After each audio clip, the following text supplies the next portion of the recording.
Hello and welcome to our special broadcast. I'm Parikshit Luthra. India's green drive just got turbocharged. The GST cuts from the government have now taken effect, and there is a clear message to companies and the consumer. Electric vehicles will be taxed at 5%, small cars at 18%, and mid-sized cars and SUVs will be taxed at 40%.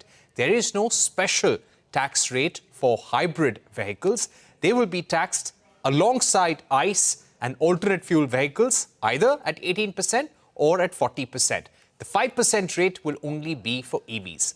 With this, the government has signalled its intention very clearly, giving a much-needed fillip to EV makers. Electric vehicle penetration is increasing in India from 1/5 of total car sales in 2020 being electric to 2/5 in 2024 being electric. Will EV sales take off after the GST cuts? And do these reforms provide enough policy clarity to India's electric vehicle makers? Does this decision also end the debate on whether government should offer financial incentives to hybrid vehicles similar to EVs or not?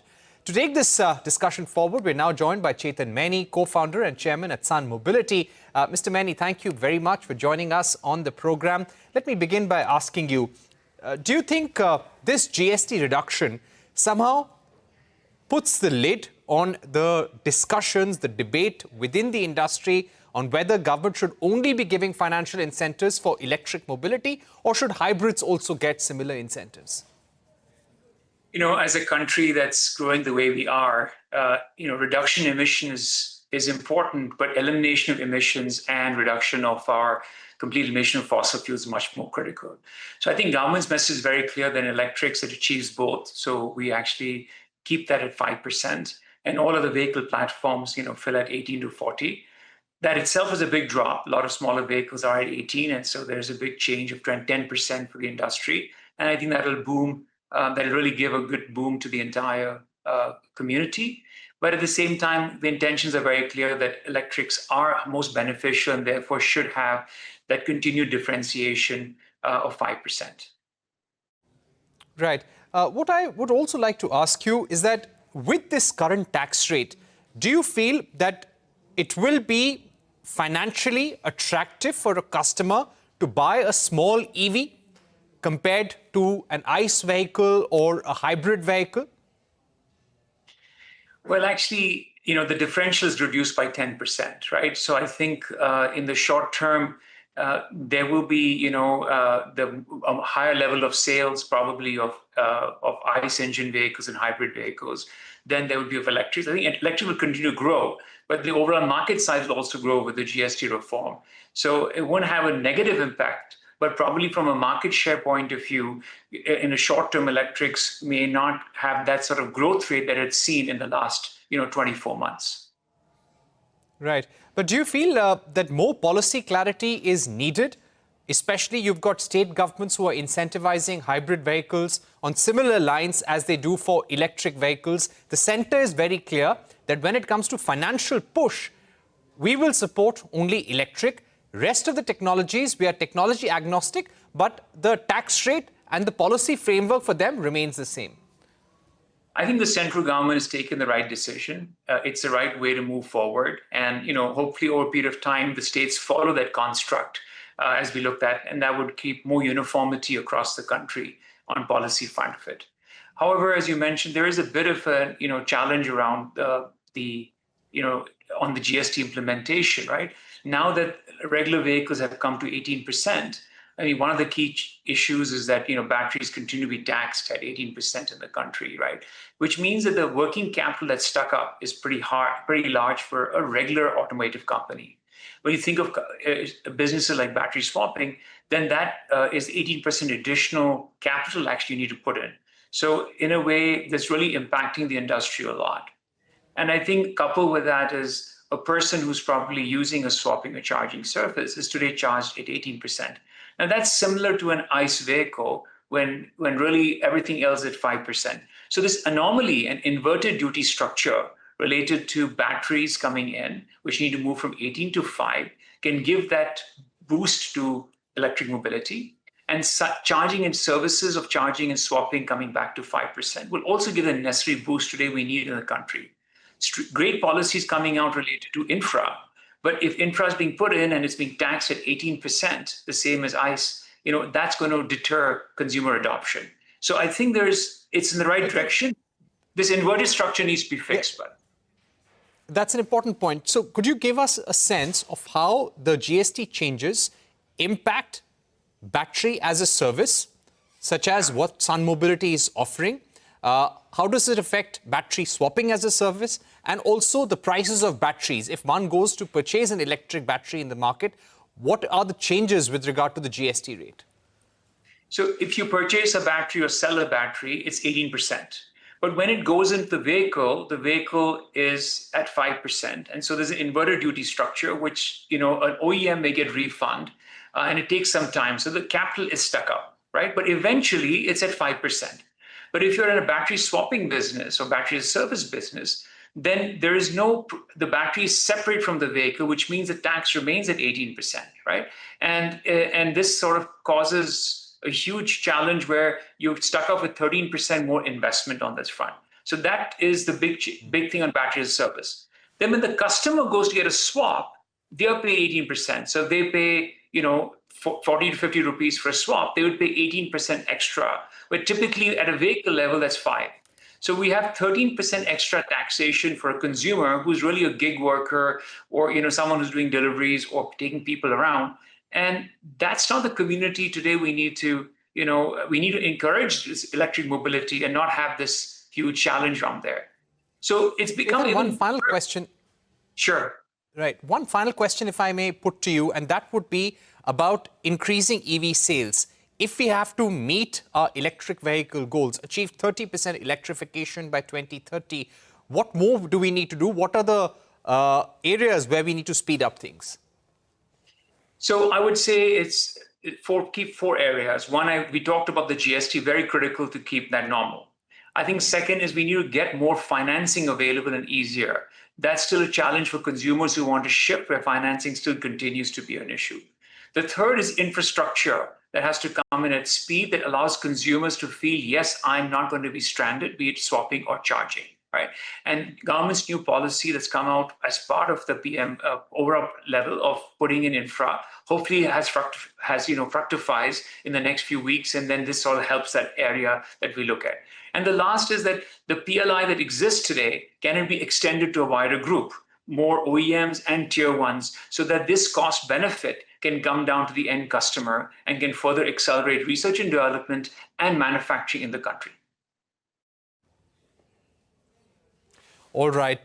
Thank you so much, Chetan Maini, for joining us on the program, giving us your view on electric mobility and what the government needs to do more in the next 5 to 10 years. We're taking a short break here on CNBC TV18 and our series Charging Up India's EV Journey. But don't go anywhere. We continue discussing India's green drive in conversation with Olectra Greentech's Mahesh Babu and industry expert Arun Kumar Malhotra.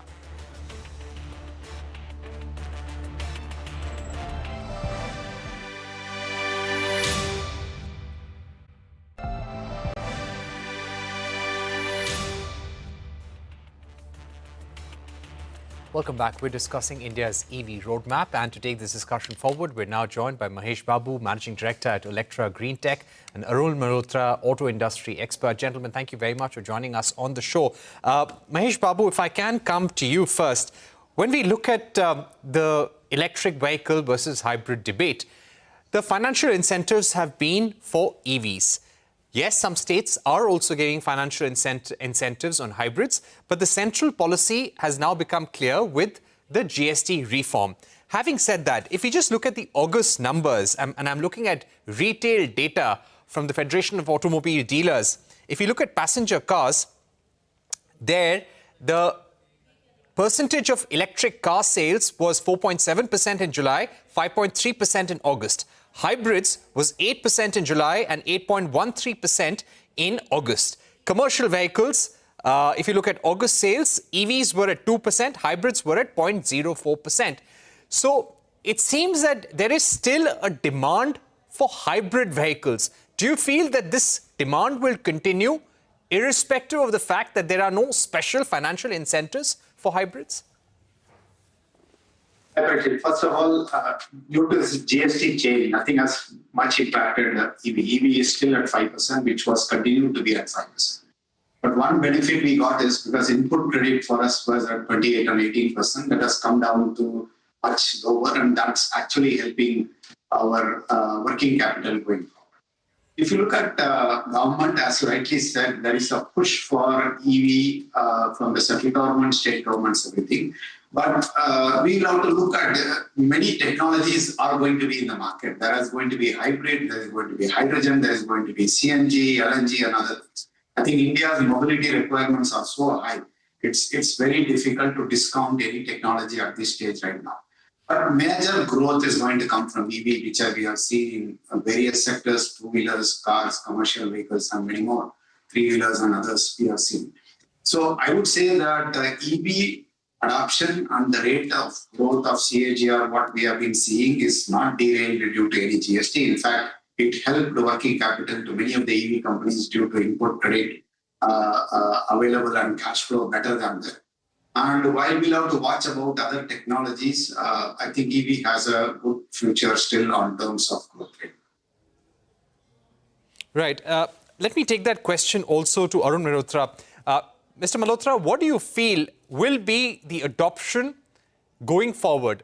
Are we going to see EVs and hybrids go side by side, or does this give a clear push and impetus for greater EV adoption? So if you look at EVs today, I mean, there was a apprehension that EVs above a certain price, say above 25 lakhs, the GST will go up because EVs sell at even 1 crore for super luxury vehicles. That has remained 5%. That's the positive part. But if you look at the gap between EVs and in the compact vehicles, between EVs and ICE vehicles, which was to 23%, has gone to 13%. To that extent, it's a disadvantage. Now, coming with this hybrid, I think one of the questions which is important, even hybrid even didn't gain much, anything from this GST cut. On the other hand, above a certain price, the vehicles which were selling at 43% GST plus cess now has come to 40%, and the bigger SUVs have come from 50 to 40. So there's not much gain as far as GST is concerned also. I think the challenge at this point of time is going to be the next stage, which is the CAFE norms, on which the proposal has been put out, where you are giving bonus points of 3 to EVs and 2 to strong hybrids. So clearly these are two technologies government is betting on, and there is where the major difference will arise. But as far as compact vehicles is concerned, in the short run, it is disadvantage to EVs. You're saying it's a short run disadvantage to electric vehicles. So let me get in Mahesh Babu at this point again. Mahesh Babu, if you look at data from the International Energy Agency, they say that global electric car sales exceeded 17 million in 2024, rising by more than 25%. 20% of new cars sold worldwide were electric. Plug-in hybrid sales have grown faster than sales of electric vehicles in China. Going forward, when you speak about commercial vehicles and even cars to some extent, do you think that there will always be a market for hybrid vehicles? Yes, I feel so, because as Arun rightly said, if India has to meet CAFE norms and if any OEM has to meet the requirement, we need to look at multiple options. EVs, of course, growth will be there. But if you look at weighted average, plug-in hybrids plays an important role in reducing the CAFE norms. Second, plug-in hybrids requirement is also much higher in the countries, I would say, more not tropical, but where there is a climatic condition of cold conditions, because you can't depend on long distance and the consumption is very high. You will see typically plug-in hybrids playing a vital role in these conditions. So plug-in hybrids to some extent, or strong hybrids and plug-in hybrids to some extent will play a vital role. I think what we call in India hybrid, mild hybrids, I think those are all part of the existing sales. But still, I would say that EV will have a lead in most of the growth because of simple zero tailpipe emissions and government's focus in various areas. And consumers are also slowly getting adapted to EV. EV, the biggest inhibitions were the charging infrastructure, which is getting improved day by day, and also the range anxiety. I think both are being well addressed both by government and the industry, and it is going to be a better adoption going forward as well. So most of the plug-in hybrids are going to eat away from petrols and diesel vehicle sale today. I don't think it's going to eat away or reduce anything with EVs penetration. Okay, Mr. Malhotra, you spoke about CAFE norms. Do you think the next set of CAFE norms will make it even more important for the industry to have more electric vehicles in the portfolio? So clearly, the petrol and diesel vehicles will be under tremendous pressure because we are talking over 20% reduction in the emission norms from 113 grams per kg to 91. But we must look at the point that what the proposal is, if the 3 points, bonus points are given for EV, hybrid is also getting 2 points and also flex fuels are getting 1.5. So I think government has not totally put all their bets or all their money on EVs. They're also hedging their bets on hybrids or flex fuels which are to follow. But clearly EVs will be the big gainer. Companies which have to conform to the norms of CAFE 3 and the penalties are very, very stiff. And this starts from 2017 March or April. So it's not very far away. To that extent, EV gets a real momentum. The other part is this focus on the PME drive. Although the demand incentives may not be high, but this focus on charging infrastructure, 2,000 crores being spent, 7,000 charging structures and public spaces, I think that should also get the factor of reliance and reassurance back into EV. So EV on the long term, to medium and long term, is on a strong wicket. But hybrid is also there to stay. Absolutely. Okay. One other point, Mr. Babu, that a lot of people fake, including industry folk, is that you need more strong plug-in hybrid vehicles. You cannot be incentivizing or supporting mild hybrids. What's your view? Do mild hybrids also do the job of giving you better fuel efficiency and also reducing emissions, reducing the environmental impact? Or do you feel that somewhere we should be very clear in our policy making that when you're talking about hybrids, it should be plug-in hybrid vehicles? Difficult to define what is mild hybrid, what is strong hybrid. I think it's English, very difficult in technical terms. The thing is, hybrid, as long as you use the energy from plug, which is the plug-in hybrid, which is from the grid, which is going to add, then only you are going to create enough differentiation with respect to petrol and diesel burning vehicles. If you have a battery which is getting charged from the engine itself, it's in fact more inefficient than charging from the grid. So we'll have to be a little bit careful on the definition, but there are experts who will define it. My sense and recommendation would be that more and more diesel and petrol vehicles have to move towards plug-in hybrids, and more plug-in hybrids have to move towards EV. That is the right path to get going, and we should not be pitching against each other. More and more new technologies come, clean technologies come. We should look at how to move from grade 1, grade 2 to grade 3, which is the factor given by government for CAFE norms as well. Right. Arun Malhotra, when it comes to electric vehicles, what's the next phase of support that you are expecting from the government? The PM e-Drive scheme will end in March next year. The government has, through the Niti Aayog, given an assurance that it will continue, support will continue, perhaps for public transport, those sectors in electric vehicles which really need it, charging infrastructure, maybe not for sectors where we've already seen high levels of electrification. What do you think should be the policy road ahead, considering we're not close to a milestone or our target of 30% electrification? So one of the challenges is that the incentive on demand incentive on electric vehicles, which used to be very high, passenger vehicles, it doesn't exist because even fleet has been taken away in the PME drive. Two-wheelers, it is 10,000 per vehicle, which used to be at some time 30,000. And from the 1st of April 2026, it becomes 5,000. So clearly, demand incentive is not going to be the key factor. The two factors is, one, this GST gap, which is there, 5% should continue and will continue. That's a positive drive.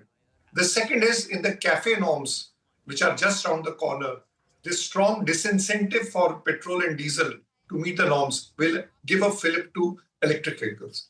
And last but not the least is, unlike the electronics industry or other industries, the PLI scheme has been a slow starter in the auto industry. And the PLI and the advanced cell chemistry was to help electric vehicles.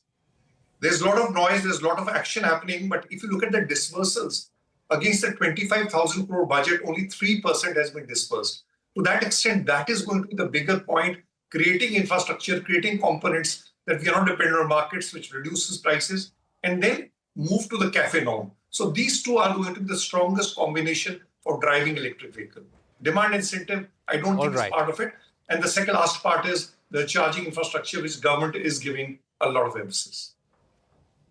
All right. Thank you very much, Mr. Malhotra and Mr. Mahesh Babu, for joining us, taking out time for CNBC TV18. And that's it on our special series, Charging Up India's EV Journey.